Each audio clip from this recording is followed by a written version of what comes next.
My name is Sandra Bertram. I'm from Australia.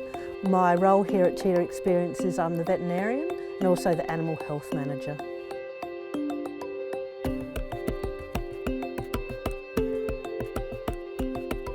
So I did my first volunteer here almost 6 years ago, just for a couple of weeks. Then I came back the next year, then the next year, and then by the third time I came back, spoke to Rihanna, and we decided that we would set up a clinic for Cheetah Experience, and then I've basically been here on and off ever since. Essentially what I do is my work's divided up between the farm and the clinic.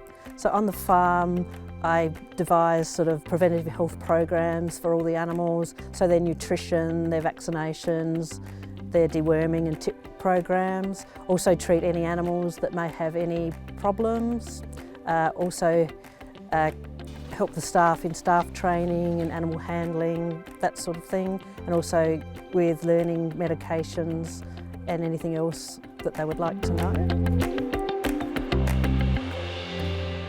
To keep animals in captivity serves a role as you've got more control over the genetic lines, so that's why all the cheetahs are DNA tested. So essentially all cheetahs have to have their DNA taken. That's part of what it is to have captive cheetahs.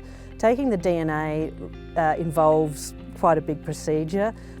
Cheetahs need a general anaesthetic, then we take a blood sample, a hair sample, a mouth swab and an anal swab, that's for the genetic material. Then we give them a microchip, which is permanent identification. Then we take some measurements of the cheetahs. There's 4 measurements, like their tail, their head, the body length and the leg length. Then we have to take 7 photos of the cheetah, both sides, 3 views of the head, the tail and the tail tip.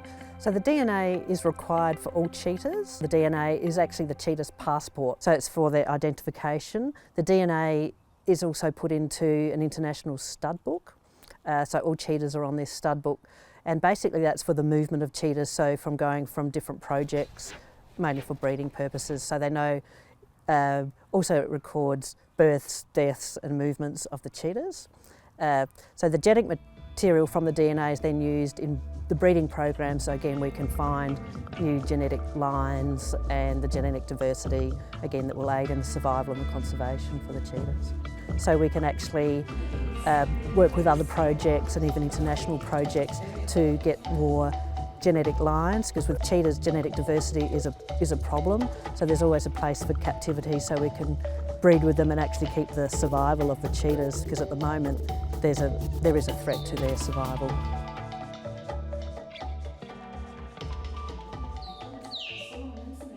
I can see the animals were well looked after, that Rihanna is open to new ideas and for future release programs, so we can look at the long-term conservation and survival of the cheetah.